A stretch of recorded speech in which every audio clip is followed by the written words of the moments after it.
안녕하세요. 진짜 세상에 이런 사람이 또 있을까요? 모든 게 다 전부 연기였습니다. 지금부터 제 사연을 들어주시고 현명한 조언 부탁드려요. 우리는 첫 만남부터 영화 같았습니다. 남편이란 놈을 처음 보게 된 날은 집 앞 카페 앞이었습니다. 우리 집 앞에는 카페 거리가 예쁘게 자리 잡고 있어서 주말이면 동네 친구들과 커피 한 잔을 하는 게 일상이었죠. 그날은 참 햇살이 예뻤던 걸로 기억됩니다. 허나 제 마음은 먹구름이 잔뜩 낀 날이기도 했습니다. 3년이나 사귄 남자친구와 이별을 한 다음 날이었거든요. 술을 먹으면 괜히 울면서 남자친구에게 전화라도 하게 될까봐 기운 좀 차리려고 일부러 대낮에 친구들을 만난 거죠. 커피 한 잔을 하면서 쿨한 척 수다 떨고 웃고 그러다가 잠깐 카페 밖에 있는 화장실을 다녀오려고 카페 문을 연 순간 지금의 남편과 처음 마주치게 됐습니다. 선한 인상에 깨끗한 피부, 깔끔한 옷차림, 큰 키, 호감형이 귀티나는 남자였고 제가 화장실을 다녀올 때까지 그 자리에 서 있더군요. 그러더니만 저에게 조심스럽게 연락처를 물어봤습니다. 첫눈에 반했다면서요. 남자친구와 바로 전날 헤어져 이별 후유증을 떨치지 못했던 저는 남자친구가 있다고 거짓말을 하고 다시 카페 안으로 들어갔습니다. 어색하고 머쓱한 표정을 짓더니 그럼 알겠다고 하더니 카페 안에 주차돼 있던 고급차를 타고 어디론가 가더군요. 그 후로 그 남자는 제가 친구들을 집 앞 카페에서 만나는 날이면 카페 앞에서 서 있었습니다. 본인 마음 받아줄 때까지 언제나 서 있겠다고 하면서 말이에요. 그때까지는 정말 예전 남자친구에 대한 미련이 남아있는 상태라 누군가를 만나고 싶지 않았지만 제 친구들이 자꾸만 등을 떠밀었고 결국 될 대로 되라 시계 마음으로 저녁 먹자는 남편의 제안을 받아들였습니다. 그리고 저녁이 되자 남편은 저희 집 앞으로 저를 데리러 왔었죠. 본인이 예약해둔 식당으로 이동하면서 남편은 본인의 출신 대학교에 대해서 자연스럽게 얘기를 꺼냈습니다. 서울대라고 하더군요. 그리고 아무리 있는 집이라고 해도 이렇게까지 자기 자랑을 하나 싶을 정도로 본인 자랑과 과시를 많이 하더군요. 그런데 뭐 정말 어려서부터 너무 그런 생활이 익숙하다면 본인한테 자랑이 아닐 수도 있겠다는 생각에 별로 신경 쓰지 않았습니다. 어차피 이런 식으로 하루 만나서 기분 전환하려는 목적이 다였고 그 사람을 두 번 만날 생각도 없었으니까 그러려니 했죠. 그 사람은 본인이 한국은행에 다닌다고 말하면서 어떻게 회사에 입사하게 되었는지 신나게 말해주더라고요. 그날 하루 수다를 떨다가 집에 돌아와서 마무리 인사를 주고받았고 다시 연락할 거라는 생각은 안 했었는데 다음 날부터 매일매일 연락이 오더군요. 회사가 안 바쁜가 싶었는데 일하는 시간에도 끊임없이 카톡이 왔고 퇴근한 이후 집에 도착해서도 잠들기 전까지 계속해서 저에게 카톡을 보내며 대화를 하고 싶어 했습니다. 제가 어떤 남자를 좋아하는지, 이상형은 어떤 사람인지, 제 취향은 무엇인지, 어떤 데이트를 좋아하는지 계속해서 캐물었어요. 저는 왠지 귀찮더라고요. 아직 저는 남자친구에 대한 마음이 정리되지 않았던 게 제일 컸고 그래서 연락에 대한 답장을 성의 없이 하거나 안 하거나 했습니다. 그렇게 본인에게 관심 없어 하는 저에게 남편은 정말 끊임없이 연락을 했고 생각해보면 그 남자는 제가 좋아한다고 했던 이상형에 맞춰서 연애 기간 내내 다정하고 성실하고 자기 일에 열정적인 그런 남자인 척 참 열심히도 연기했었네요. 정식으로 만나자는 고백을 받고 며칠간 고민하다가 그래 만나보자 하고 남편의 손을 잡게 되었는데 정말이지 사랑받는 여자라는 느낌을 확실히 받을 수 있도록 남편은 저에게 잘했습니다. 주말 이틀 모두 다 저를 보러 와서 밤까지 알찬 데이트를 했고 시도 때도 없이 찾아오더라고요. 아무튼 그런 생활을 반복하면서도 제가 너무 무리하지 말라고 하면 얼굴 보고 너무 행복해서 본인이 좋아서 하는 거니까 걱정하지 말라고 그 사람은 그랬었죠. 그러던 중 하루는 카페에서 대화를 나누던 중 테이블 위에 놓았던 카드 지갑을 구경시켜주면서 민증까지 보여주었고 자연스럽게 민증에 쓰여진 주소지도 보게 되었어요. 저는 부동산에는 전혀 관심도 없고 무지했기 때문에 그냥 이 동네 사는구나 라고만 생각하고 봤는데 자기 입으로 본인 아파트 자랑을 얼마나 하던지 지금 몇십억 넘는 아파트다 뭐다 하는데 그때 당시에는 별로 관심이 없었습니다. 그냥 진짜 부자 동네에 사는구나 라고 생각했죠. 또 하루는 시계를 풀어서 테이블 위에 올려놓고는 제가 묻지도 않았는데 시계를 열심히 보여주며 브랜드에 대해 설명했고 백화점에서 얼마를 주고 샀는지도 말해줬습니다. 아버지를 졸라서 샀고 백화점에서 할인해서 3천만 원 정도에 샀다고요. 그 이후로도 본인이 사는 곳에 대한 이야기를 귀에 박히게 말하더군요. 그리고 만나고 얼마 되지도 않은 시점부터 본인의 결혼관에 대해서 어필하더군요. 자기는 늦어도 2년 안에 결혼하고 싶으며 본인은 경제적으로도 정신적으로도 모두 준비가 되어 있으니 저만 괜찮다면 2년 안에 본인 부모님께 저를 소개시켜드리고 결혼을 진행하고 싶다고 했습니다. 저는 당황해서 어떻게 그렇게 빨리 확신을 갖고 결혼 얘기를 하냐며 그만하라고 말도 꺼내지 못하게 했습니다. 허나 그런 저를 끊임없이 관심시면서 정말 매일같이 결혼 얘기와 같이 사는 삶에 대해서 얘기하더군요. 거의 결혼을 세뇌당하는 느낌이었어요. 결혼 얘기를 할 때는 꼭 재력 이야기를 항상 덧붙이더군요. 나랑 결혼하면 돈 걱정은 안 하고 살 거야. 사모님 만들어줄게. 하고 싶은 거 다 말해. 아니다. 내가 그냥 카드를 줄게. 너는 그냥 나랑 같이 평생 살아줘. 듣자마자 어이없어서 웃음 나오는 그런 말을 너무 진지하게 하더군요. 본인 부모님이 갖고 계시다는 빌딩들의 위치를 말해주기도 했고 본인이 미리 받은 건물의 위치 건물세가 한 달에 얼마가 나오는지까지 전부 술술 입었어요. 무엇보다 아침부터 잘 때까지 연락을 하면서 회사 이야기를 정말 많이 했고 회식을 가거나 어디 갔다 하면 동영상도 자주 보내주었습니다.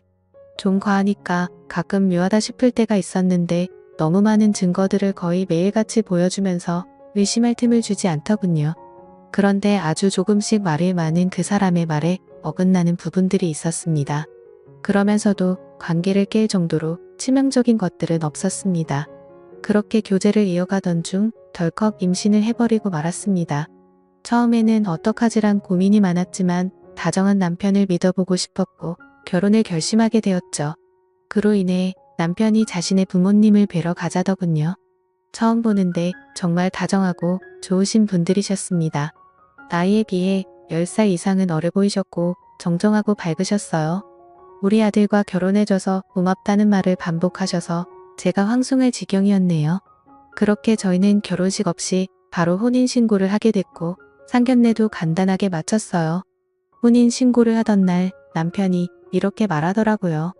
너무 급하게 결혼을 하게 돼서 자신 명의의 집에 살고 있는 세입자의 전세 기간이 아직 많이 남았다고요. 그리고 투자를 여기저기 해놓은 곳이 많아서 우선 지금 자기 수중에 있는 1,000만 원으로 단칸방에서 신혼살림을 시작하자고요. 별 수 있나요? 그냥 알았다고 했죠. 저희 부모님께 사정이 이러저러 해서 단칸방에 잠깐 살게 됐다 말씀드렸다니 엄마가 단칸방에 맞는 작은 냉장고, 세탁기 등 살림을 싸주셨습니다. 그런데 아이를 낳고 나서야 알게 됐습니다. 매일 출근한다던 남편이 한국은행으로 출근한 적이 단 한 번도 없다는 사실을 말이에요. 어느 날 남편이 집에 가방을 두고 간 적이 있었는데 핸드폰도 안 받더라고요. 그래서 회사에 걸면 될까 싶어 남편이 근무한다고 말했던 부처 전화번호를 찾아서 전화를 했더니 그런 이름을 가진 사원이 없다는 겁니다. 제가 이렇게 믿었던 것도 결혼 전에도 출입증을 보여주고는 했거든요. 남편이 가지고 다녔던 그 출입증은 도대체 어디서 훔쳤던 걸까요? 그리고 남편이 여러 번 언급했던 저희 신우의 이름으로 변호사협회에 검색을 했는데 아무 조회 결과도 나오지 않았습니다. 그걸 보자마자 소름이 끼쳤습니다. 그러고 보면 결혼 후 단 한 번도 신우를 본 적이 없었습니다. 신우가 너무 바빠서 그렇다고만 했어요. 그런데 아무리 바빠도 결혼한 오빠의 와이프 볼 시간이 아예 없다는 게 정말 이상했었거든요. 시댁에 가더라도 지정 주차장에 잠깐 주차하고 남편 혼자 올라갔다가 내려왔고 저는 차 안에 있으라고 했습니다. 저는 제가 불편할까봐 그런다고 말하기에 저를 배려해주는 거라고 생각했었죠. 문득 그 아파트가 시부모님 집이 맞는지 의심스럽더군요. 저는 그 생각이 스치자마자 시댁으로 갔습니다. 동호수는 정확히 잘 알고 있었어요. 남편 차유리 앞에 동호수가 선명히 적혀 있기도 했고 또 지정 주차 자리에 항상 같은 곳에 차를 주차했기 때문이었죠. 시댁으로 가서 초인종을 누르고 심장이 터질 것 같음을 느꼈습니다. 얼마 지나지 않아 젊은 여자 목소리가 들렸고 문이 열렸습니다. 여자를 따라 3살쯤 되어 보이는 남자아이 하나가 저를 아래에서 물끄러미 호기심 가득한 눈빛으로 올려보더라군요. 저는 혹시 여기에 두 노인분이 사시냐고 여쭈었습니다. 그랬더니 무슨 말이냐고 되묻더라고요. 정말 실례지만 여기 전세로 계시는 거냐고 여쭤봤더니 본인들이 이 아파트 분양할 때부터 매매했었고 쭉 살고 있다고 말하더군요. 그때 알았습니다. 모든 것이 다 거짓말이고 연출된 상황이었다는 것을요. 도대체 이 사람은 누구지? 무슨 일을 하는 어떤 사람이지? 대체 누구랑 결혼을 한 걸까? 그 사람이 지금까지 말한 것 중에 진실은 있긴 한 걸까 무서웠습니다. 그 여자와 대화를 마치고 계단에서 한참을 서럽게 울었네요. 그리고 집에 돌아왔습니다. 그런데 어찌된 일인지 남편이 집에 있더군요. 그러더니 제가 모든 걸 눈치챈 걸 어떻게 알았는지 무릎을 꿇고 울면서 모든 게 다 거짓말이었다고 저를 너무 사랑한 나머지 저랑 결혼하고 싶어서 다 꾸민 거라고 말하더군요. 그런데 본인의 마음은 정말 한치의 거짓이 없었다고 했습니다. 사실 아버지는 돌아가셨고 엄마는 고시원에서 살고 계신다며 신우는 없고 외동이라고 말했습니다. 하 진짜 너무나 소름이 돋고 싫어서 그 자리에서 당장 이혼하자고 했더니 제 바지가랑이를 잡고 울다가 제 아이를 뺏어 들고 안더니 이 피덩이 어떻게 할 거냐고, 이 아이 아빠 없이 키울 거냐고 하더라고요. 그 말 듣고 우리 아이 얼굴을 봤는데 정말 너무나 마음이 아파서 그 자리에서 주저앉고 펑펑 울었습니다. 제가 너무 바보같이 들릴 수도 있겠지만 아이 때문에 어쩔 수 없이 남편을 용서해주고 말았습니다. 다시는 거짓말 하지 말고 모든 걸 사실대로 말하라고 하면서요. 결국 저희 엄마 아빠에게 솔직하게 말씀드렸고 남편은 아빠한테 거의 반죽음 되게 욕을 들었고 어찌됐든 제가 이혼 못하겠다고 했습니다. 결국 마음이 약해진 엄마 아빠가 가지고 계셨던 24평짜리 아파트 하나를 주셨습니다. 엄마 명의로 전세 끼고 산 집인데 마침 몇 주 뒤에 전세가 만기였거든요. 다만 전세금이 상당해서 엄마가 그 전세금을 다 돌려줄 여력이 없었기에 제 이름으로 전세대출을 받아서 들어가 살라고 해서 그렇게 살게 되었습니다. 그러던 중 남편의 진짜 시어머니를 만나게 됐습니다. 그 집에 들어가고 한 달 뒤 연락도 없이 갑자기 어떤 아주머니가 찾아왔었죠. 누구냐고 물어보니 시엠이다 하고는 불쑥 저희 집에 찾아오신 겁니다. 근데 빈손이 아니라 이것저것 본인의 살림 다 가지고 들어오셨어요. 오갈 데 없어서 왔다 하시는데 어쩔 수 없는 일이고 돌이겠거니 생각하고 불만 한번 이야기 안 하고 같이 살게 되었습니다. 그렇게 집에 눌러 앉으시고는 매일 같이 술을 드시기 시작하셨습니다. 캔 맥주를 한 박스씩 갖다 놓고 하루에 6캔씩 드시면서 주사를 부리더군요. 본인 아들한테 전화해서 저를 비난하고 왜 이런 애랑 결혼했냐고 하더라고요. 제가 시어머니께 아부를 안 떨어댔다고 역정을 내셨습니다. 저는 그 모습을 보면서 소리 지르시고 막말하시는 게 너무 싫고 몸서리 쳐져서 방으로 들어가서 아이를 돌보고는 했었죠. 얼마나 그 시간이 힘들었으면 중소기업에 취직한 남편한테 울면서 전화해서 출근 안 하면 안 될 차라리나 거기 따라가면 안 되냐고 했을 정도니까요. 아무튼 그렇게 힘든 시간을 보내던 중 생각지도 못한 둘째를 가졌고 우여곡절 끝에 출산을 하게 되었습니다. 산모 도우미가 집에 왔는데 무슨 시어머니 몸종이 온 줄 아시는 건지 산모 돌보는 건 신경도 안 쓰시고 베란다 청소 자기 밥 차리는 거나 집 정리 등 자신이 필요한 것만 시키시는 거예요. 산모 도우미도 국가지원 바우치였는데 시어머니가 이게 맘에 안 든다, 저게 맘에 안 든다고 하셔서 수도 없이 바뀌었어요. 나날이 스트레스는 쌓여가고 둘째 낳고 몸도 마음도 지쳐가는데 남편은 회사 일 때문에 외박이 잦아지기 시작했습니다. 오죽했으면 큰 나이가 아빠는 왜 우리 집에 놀러와서 잠도 안 자고 가냐고 물어볼 정도였죠. 퇴근하고 집에 와도 자정이 다 되어서야 들어왔습니다. 그러던 중 하루는 애들 재우다가 저도 피곤해서 잠들어 버렸을 때 시어머니가 방으로 뛰어오셔서 큰 소리로 너는 네 신랑 왔는데 어디서 자빠져 자고 있냐며 빨리 네 신랑 꿀물 내놔라고 하셨어요. 꿀 없는데요 라고 하면 새벽 시간인데도 당장 나가서 사오라고 하면서 잔소리를 엄청 하셨고 저는 정말 너무 지쳐갔습니다. 그렇게 지내던 중 시어머니 건강이 점점 많이 안 좋아지셔서 자꾸 부종이 생기셨고 복수가 차셨습니다. 그래서 결국 입원을 하게 되셨어요. 남편의 월급으로 입원비도 당장 문제였죠. 저는 결혼 전에 신용이 좋았었는데 이미 신용불량자가 되었고요. 남편은 돈이 부족할 때마다 니네 엄마한테 얘기해서 돈 좀 빌려 와달라고 하더군요. 그때 당시에 관리비며 가스비며 3달 정도가 밀려 있었고 아이들 반찬 사줄 돈이 없어서 두부안모 사는데도 벌벌 떨고 그럴 수준이었습니다. 그런 상황인데도 불구하고 남편은 매일같이 늦게 들어오고 자신이 결혼 전 빌렸던 돈 때문에 여유가 없다면서 쥐꼬리만한 생활비만 주더라고요. 저는 지금 상황을 차근차근 다시 말했지만 남편은 괜찮아질 거야 라고만 말할 뿐 상황은 전혀 달라지지 않았습니다. 오죽하면 시어머니 입원비를 아들은 신경도 안 쓰고 제가 친정에 부탁해서 내고 있을 정도였죠. 결국 제가 전적으로 시어머니 케어를 해야 하는 상황이 되었고 아이들을 데리고 다녀야 해서 남편 차를 타고 병원에 다녔습니다. 그러던 중 병원에서 차를 타려고 갔는데 긁힌 자국이 생겼더라고요. 저는 곧장 블랙박스 메모리 카드를 빼서 집에 가서 영상을 확인해 봤습니다. 그런데 뭔가 여자의 촉이라고 해야 할까요? 갑자기 긁힌 자국을 찾는 영상보다도 예전 영상부터 봐야겠다는 생각이 들더라고요. 그래서 확인을 해보는데 정말 기가 차더군요. 한숨조차 안 나오고 이게 뭔가 싶었습니다.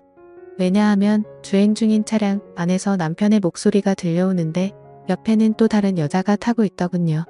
남편은 제게 어필을 할 때와 달라진 게 전혀 없이 똑같은 멘트 똑같은 수법으로 또 다른 여자를 사귀고 있었던 겁니다. 왜 매일같이 늦게 들어오고 돈이 부족하다고 했는지 바로 알겠더라고요. 저는 용서를 해줬음에도 도저히 달라지지 않는구나 생각했고 절대 용서하지 않겠다고 생각했습니다.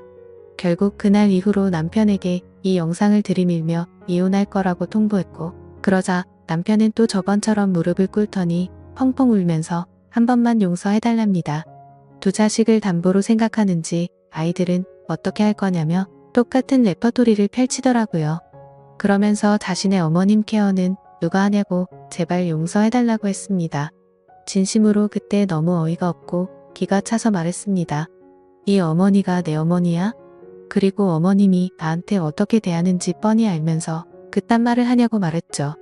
저는 더더욱 용서가 되지 않았고 결국 두 아이 데리고 그 집에서 뛰쳐나와서 친정으로 갔습니다. 며칠 동안 남편은 지금도 한 번만 용서해달라고 계속 연락이 오고 있고 바람핀 상대와도 다 끝냈다고 하네요. 이 모든 사건을 알고 계신 저희 부모님은 당장 이혼하라고 말하고 계시고 있고요. 솔직히 저 혼자라면 매몰차게 이혼해버리면 그만인데 두 아이를 보면 이게 맞는 건가 조금은 고민이 됩니다.